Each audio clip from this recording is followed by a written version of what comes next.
जन सुनवाई का कंसेप्ट या पब्लिक हियरिंग अक्सर डेमोक्रेटिक गवर्नेंस का एक इंपॉर्टेंट हिस्सा बताया जाता है। ये आम सिटीजन्स के लिए एक जरूरी प्लेटफॉर्म होता है, एक ऐसी जगह जहां वो सीधे अपनी परेशानियां और कंसर्न्स बता सकते हैं। इस आइडियल सेटिंग में गवर्नमेंट ऑफिशियल्स दूर के लोग नहीं बल्कि एक्सेसिबल लिसनर्स होते हैं। उनका काम है लोगों की प्रॉब्लम सुनना और उससे भी जरूरी उन पर एक्शन लेना। ये direct line of communication public और एडमिनिस्ट्रेशन के बीच का ये इंटरफेस बहुत जरूरी है। इसका मकसद अकाउंटेबिलिटी इंश्योर करना और एक रिस्पॉन्सिव गवर्नमेंट बनाना है। कम से कम थ्योरी तो यही हमें बताई जाती है। मध्य प्रदेश के डिंडोरी डिस्ट्रिक्ट में कलेक्टर नेहा मारवाया ने हाल ही में इस दिशा में एक अच्छा कदम उठाया। उन्होंने क्लियर और फर्म इंस्ट्रक्शंस जारी किए। हर ट्यूसडे बिना चूके डिस्ट्रिक्ट भर की ग्राम पंचायत को यह जनसुनवाई ऑर्गेनाइज करने का आदेश दिया गया। इस ऑर्डर के पीछे का मकसद बिना शक के नहीं था। इसका एम था एडमिनिस्ट्रेशन की मशीनरी को लोगों की रोजमर्रा की जिंदगी के करीब लाना। गोल था ग्रास रूट्स लेवल पर प्रॉब्लम्स को पहचानना और सोल्व करना, इससे पहले कि वो बात जाए। इस तरह एक ज्यादा एक्सेसिबल, ज्यादा एम्पैथेटिक गवर्नमेंट मशीनरी की उम्मीद बंधी। लेकिन ये एक जानी मानी कहानी है कि कागज पर किया गया वादा अक्सर जमीन पर एक बहुत अलग कठोर सच्चे का सामना करता है। चलिए अब कुछ स्पेसिफिक केसेस पर ध्यान देते हैं ताकि इस इश्यू की गहराई को समझ सके। डिंडोरी डिस्ट्रिक्ट के सिमरिया और कनेसांग ग्राम पंचायत को देखिए। ये आइसोलेटेड केसेस नहीं हैं, बदकिस्मती से, बल्कि ये लोकल एडमिनिस्ट्रेटिव सेटअप के अंदर एक ज्यादा गहरी, ज्यादा फैली हुई कमी के लक्षण लगते हैं। इन गांवों में जो सिचुएशन सामने आ रही है वो ऑफिशियल ड्यूटीज और जिम्मेदारियों की खुला अनदेखी को दिखाती है। और चिंता की बात यह है कि ये उन सिटीजन्स के लिए गहरी चिंता की कमी दिखाता है जिनकी सेवा के लिए इन ऑफिशियल्स को पैसा मिलता है। कलेक्टर ऑफिस से जारी किए गए ऑर्डर्स जो शायद अथॉरिटी के साथ दिए गए थे, बस हवा में गायब हो जाते हैं। डिस्ट्रिक्ट हेडक्वार्टर्स और विलेज लेवल के बीच की ब्यूरोक्रेटिक चक्रव्यूह में कहीं खो जाते हैं। कनेसांग गांव में एक जनसुनवाई टेक्निकली उस दिन हुई थी, लेकिन इसे पब्लिक हियरिंग कहना थोड़ा ज्यादा हो जाएगा। ये तो बस उसकी परछाई थी, जैसा ऐसा इवेंट असल में होना चाहिए। रिपोर्ट्स के मुताबिक सिर्फ पंचायत सेक्रेटरी और रोजगार सहायक एम्प्लॉयमेंट असिस्टेंट ही विलेजर्स से मिलने के लिए मौजूद थे, लेकिन पटवारी कहन थे जो जमीन के रिकॉर्ड्स के जरूरी ऑफिशियल हैं। दूसरे जरूरी डिपार्टमेंटल रिप्रेजेंटेटिव्स कहन थे जिनकी मौजूदगी अक्सर अलग अलग तरह की शिकायतों को एड्रेस करने के लिए जरूरी होती है। उनकी बिना बताए गैरहाजिरी बहुत कुछ कहती है। ये प्रायोरिटीज के गड़बड़ होने की या शायद पब्लिक सर्विस के मामले में उनकी बिल्कुल कमी की एक खामोश कहानी बताती है। विलेजर्स अपनी प्रॉब्लम्स लेकर आए, लेकिन उन्हें की प्रॉब्लम सॉल्वर्स ही एक्शन से गायब माइले। सिमरिया ग्राम पंचायत की कहानी और भी निराशाजनक है। अगर ऐसा मुमकिन हो तो सिमरिया में जनसुनवाई हुई ही नहीं, कोई मीटिंग नहीं बुलाई गई, कोई ऑफिशियल्स नहीं आए और नतीजा ये हुआ कि विलेजर्स के लिए अपनी शिकायतें पेश करने का कोई मंच ही नहीं था। सरपंच जो गांव के चुने हुए हेड हैं और लोकल गवर्नेंस की एक बड़ी जिम्मेदारी उन पर है, सुनने में आया है कि उस दिन किसी और प्रोग्राम में थे, जबकि दूसरे काम भी जरूरी हो सकते हैं।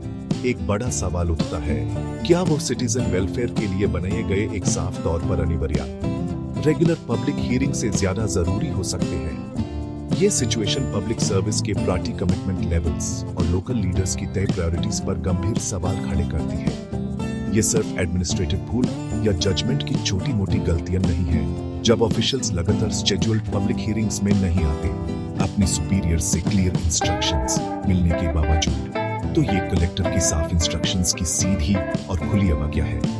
जो विजुअल एविडेंस सामने आए हैं, खाली कुर्सियों की फोटोग्राफ्स जहां ऑफिशियल्स को बेचना चाहिए था, बेकार इंतजार करते विलेजर्स की इमेजेस, सब एक लगातार और परेशान करने वाली कहानी बताते हैं। ये हर तरफ फेली ऑफिशियल उदासीनता की कहानी है। ये एक ऐसी कहानी है जो दिखाती है कि कैसे हायर अथॉरिटीज के निर्देशों को लोकल लेवल पर इतनी लापरवाही से और बार-बार इग्नोर किया जा सकता है, जिससे पूरा चेन ऑफ कमांड कमजोर होता है। ये पैटर्न अगर बिना रोके चलता रहा तो लोकल सेल्फ गवर्नमेंट के बुनियादी ढांचे को खत्म कर देगा और सिटीजन के भरोसे को बर्बाद कर देगा। विलेजर्स क्यों इतनी कोशिश करते हैं अक्सर अपने पर्सनल खर्चे पर इन जनसुनवाई में आने की? वो सिर्फ डॉक्यूमेंट्स ही नहीं बल्कि उम्मीदों के गठर और लंबे टाइम से पेंडिंग कंप्लेंट्स के ढेर लेकर आते हैं। वो उन रोजमर्रा की प्रॉब्लम्स का ठोस सॉल्यूशन ढूंढ रहे हैं जो उनकी जिंदगी को परेशान करती हैं। ये इश्यूज लैंड रिकॉर्ड्स में गलतियों से, रेशन कार्ड बनवाने में मुश्किलों से या एम्प्लॉयमेंट गारंटी स्कीम्स के तहत पेमेंट मिलने में देरी से जुड़े हो सकते हैं। ये सोशल सिक्योरिटी पेंशन्स न मिलने, सफाई की कमी या साफ पीने का पानी या आने जाने लायक सड़कों जैसी बेसिक सुविधाओं की कमी से भी जुड़े हो सकते हैं। ये उन लोगों के लिए मामूली बातें नहीं हैं जो रोज इनका सामना करते हैं। ये इश्यूज उनके स्ट्रगल्स को डिफाइन करते हैं और उनकी क्वालिटी ऑफ लाइफ तय करते हैं। अब जरा उनकी गहरी निराशा और बढ़ते हुए मोहभंग की कल्पना कीजिए। ये विलेजर्स अक्सर दूर दराज के गांवों से काफी दूरी तय करके आते हैं, कभी कभी मीलों पैदल चलकर। बहुतों को शायद एक दिन की कीमती मजदूरी छोड़नी पड़ती है, जो कि गरीब परिवारों के लिए एक बड़ा बलिदान है।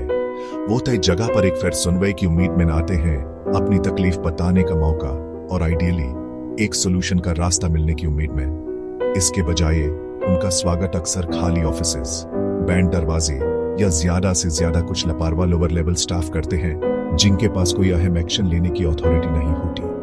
वो ऑफिशियल्स जिनके पास असाइनमेंट डिसीजंस लेने और राहत पहुंचने की पावर है, वो साफ तौर पर गायब रहते हैं।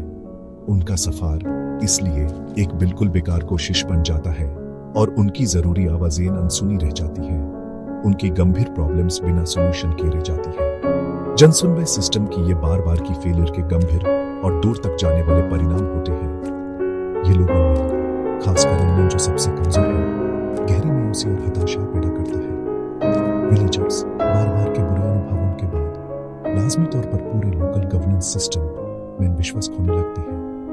अगर पब्लिक हियरिंग जैसा एक आसान और बुनियादी प्रोसेस भी ठीक से और ईमानदारी से नहीं हो सकता, तो वो ज्यादा जटिल गवर्नेंस इश्यूज के सॉल्यूशन की क्या उम्मीद रख सकते हैं।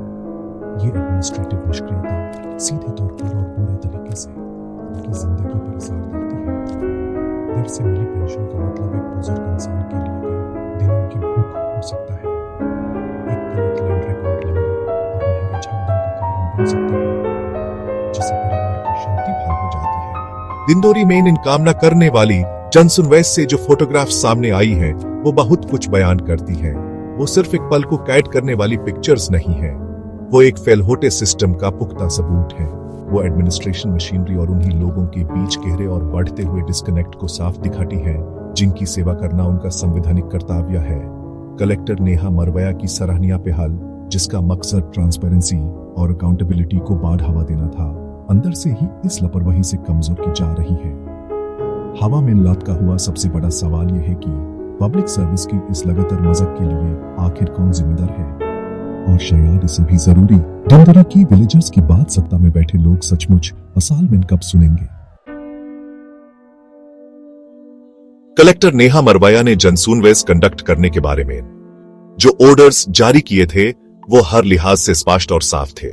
उनमें हर ग्राम पंचायत में इन पब्लिक हियरिंग्स को रेगुलर तौर पर आयोजित करने का निर्देश था। साफ मकसद ये था कि गवर्नेंस के फायदे लेने खाड़े आखिरी इंसान तक, समाज के सबसे कमजोर तबकों तक पहुंचे। ये एक प्रोएक्टिव कदम के तौर पर सोचा गया था, एक ऐसा मैकेनिज्म जो लोकल एडमिनिस्ट्रेशन को ज्यादा रिस्पॉन्सिव, ज्यादा एक्सेसिबल और लोगों की जरूरतों के प्रति ज्यादा सजग बनाए। असल मकसद शासन करने वालों और जिन पर शासन होता है, उनके बीच अक्सर मौजूद बड़ी खाई को पातना था। ऐसे मकसद की न सिर्फ तारीफ होनी चाहिए, बल्कि उसे भी जरूरी सभी कंसर्न लोगों द्वारा मेहनत और ईमानदारी से उस पर अमल होना चाहिए।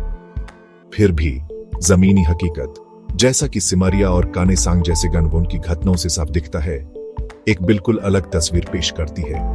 इन अच्छे इरादों वेले ऑर्डर्स की खुलम खुला अनदेखी की तस्वीर। ये सिर्फ अलग थलग लापरवाही का मामला नहीं है। एडमिनिस्ट्रेटिव हायरार्की की कॉन्टेक्स्ट में देखा जाए तो ये निफरमाने की हद तक पहुंचता है, जब ऑफिशियल्स जो गवर्नमेंटल सिस्टम के इंपॉर्टेंट हिस्से हैं, जानबूझकर डिस्ट्रिक्ट एडमिनिस्ट्रेशन के हेड द्वारा जारी किए गए साफ निर्देशों को इग्नोर करते हैं, तो ये डिसिप्लिन और काम करने की ईमानदारी में एक गंभीर कमी की तरफ इशारा करता है। ये इशारा करता है कि कुछ जगहों पर शायद ऐसा वर्क कल्चर है जहां अकाउंटेबिलिटी एक भुला हुआ सिद्धांत है, एक ऐसा शब्द जिसकी सिर्फ बातें होती हैं पर अमल बहुत कम होता है। ये माना जरूरी है कि कुछ ऐसे मामले हुए हैं जहां एक्शन लिया गया है, जैसे कि दिंदोरी डिस्ट्रिक्ट में ही एक पटवारी गणेश वनवासी को उनके काम से सस्पेंड कर दिया गया था, ऐसी रिपोर्ट है। ये एक्शन एक किसान द्वारा जनसुनवाई के दौरान की गई शिकायत के बाद लिया गया, जिसमें आरोप था कि पटवारी ने ऑफिशियल पोर्टल पर उसकी फसल की डिटेल्स गलत रिकॉर्ड की थी, जिस वजह से वो धान खरीद के लिए रजिस्टर नहीं कर पा रहा था।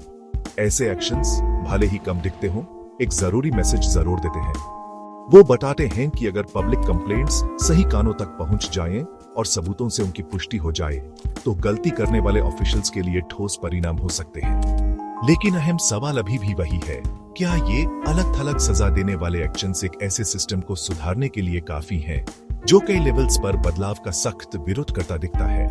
इसलिए बुनियादी चुनौती जनसुनवाई को सिर्फ एक रस्मी कार्रवाई, चेकलिस्ट पर मैकेनिकली टिक करने वाली चीज से बदलकर पार्टिसिपेटरी गवर्नेंस का एक सचमुच में अर्थपूर्ण और असरदार अभ्यास बनाना है।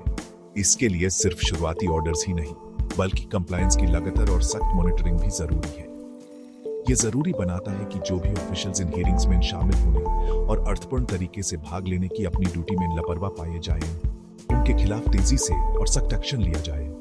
दिंदोरी के लोग हर जगह के सिटीजन्स की तरह एक ऐसा सिस्टम डिजर्व करते हैं जहां उनकी शिकायतें इजाजत से सुनी जाए और उन पर तुरंत और ईमानदारी से काम किया जाए। एक रिस्पॉन्सिव एडमिनिस्ट्रेशन के लिए कलेक्टर का विजन साफ है।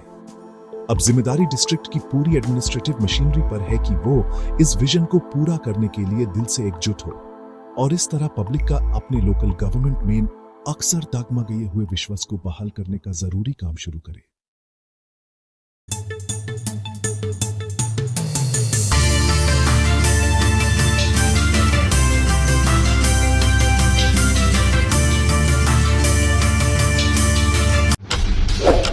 मोर दिंडोरी चैनल के सब्सक्राइब करा, अपडेट के लाने घंटा बजावा। धन्यवाद।